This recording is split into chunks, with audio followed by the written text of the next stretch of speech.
السلام عليكم حبايبي، ازيكم عاملين ايه؟ يا رب دايما تكونوا بخير وبصحه وبسلام.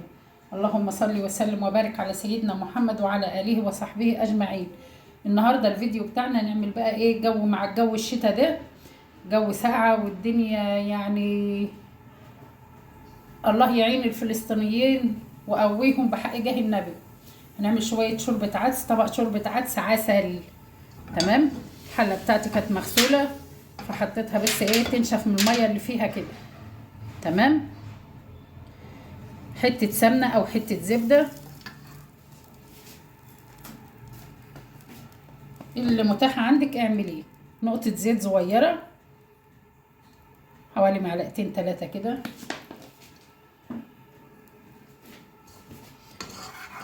سيبهم بس كده ايه يسخنوا.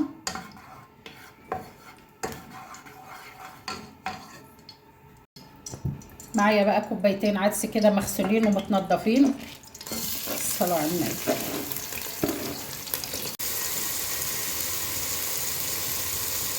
عندي جزرايه كده مقطعاها، ومعايا كمان برضو حبايتين طماطم متوسطين كده او حبايه كبيره، 3 فصوص ثوم، بطاطسايه مقشراها ومقطعاها ومخرطاها كده قطع زي دي كده.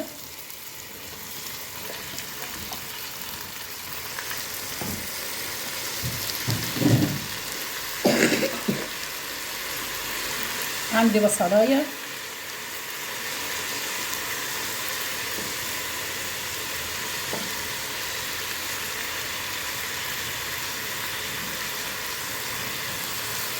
كده تمام. هدي بقى تشويحه لكل الخضار اللي احنا حطيناه. على فكره التشويحه دي حلوه قوي، انا الاول ما كنتش بعمله بالطريقه دي بصراحه، بس انا شفت الطريقه ديت فقلت لازم اجربها، بس عملتها مره قبل كده وعجبتني. لقيت فعلا التشويحه ديت بتفرق مع العدس.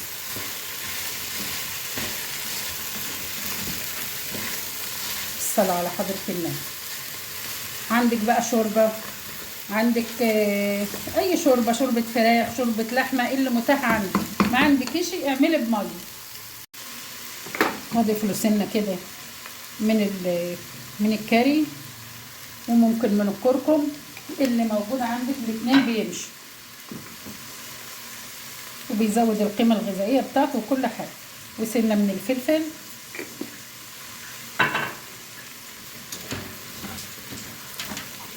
بعد كده بقى ايه بتضيفي الميه او الشوربه زي ما قلت لك. انا ما عنديش شوربه هضيف ميه. بسم الله. بتغمريه بالميه.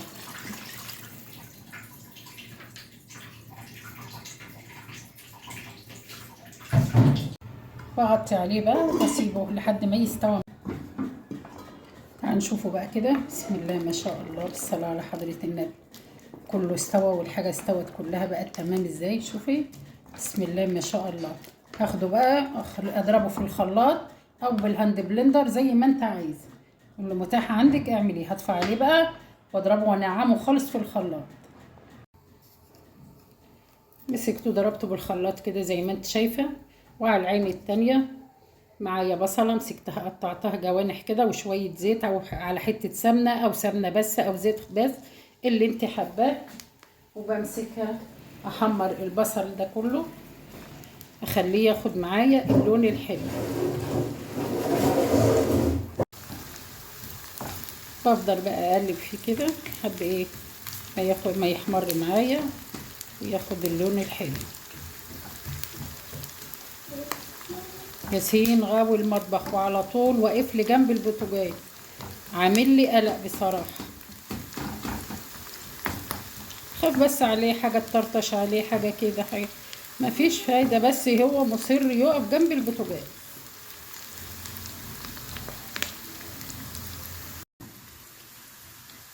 البصل عندي احمر كده، هنشيله بقى في طبق. تمام. هطلعه من الزيت كله وانقله في طبق تاني. شلت البصل وصفيت الزيت، نضفته خالص مخليتش فيه بصل. نقصت بقى كمية الزيت اللي كانت موجودة. هاخد بقى ايه حوالي نص كوباية كده من الشعرية، وسهلا.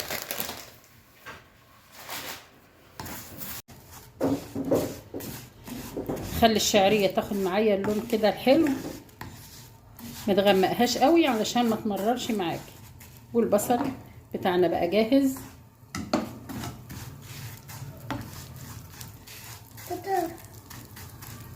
مش بقولك ياسين مش عايز يسيب المطبخ والبوتاجاز. ها هو بيحب المطبخ قوي.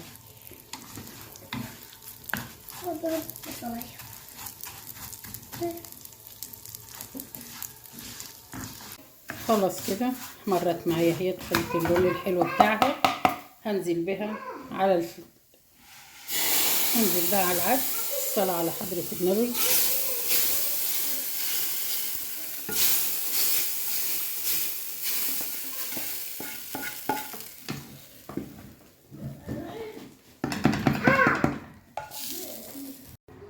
هنغطي عليه ياخد بقى ايه غلوتين 3 كده، مش اكتر من كده، وبعد كده نطفي عليه.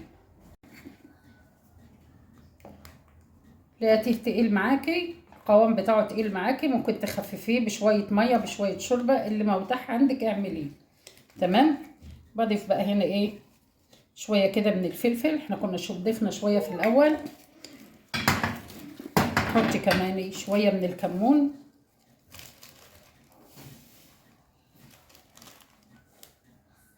الصلاة على حضرة النبي. حوالي معلقة كده من بتاعة الشاي. اضيف بقى الملح. الملح ده بقى ايه انت بتحطي على حسب الكمية اللي انت عاملاها. حوالي معلقة برضو من بتاعة الشاي كده، وبتدوقي وترجعي ايه لو حبيتي تحطي ملح زيادة حبيتي كده. تمام. بتظبطي الطعم بتاعك. هو بياخد يا دوبك غلوتين 3 وتلاقيه بالشعرية بتاعتك استوت. وممكن تعمليه من غير شعرية خالص، يعني ممكن تعمليه برضو شوربة عدس من غير شعرية خالص، برضو بتبقى حلوة بتبقى. وكده غرفته معاكي اهوت. نكون وصلنا بالسلامة لنهاية الفيديو. اتمنى ان انت تجربيه ويعجبك. احبكم في الله. السلام عليكم ورحمة الله وبركاته.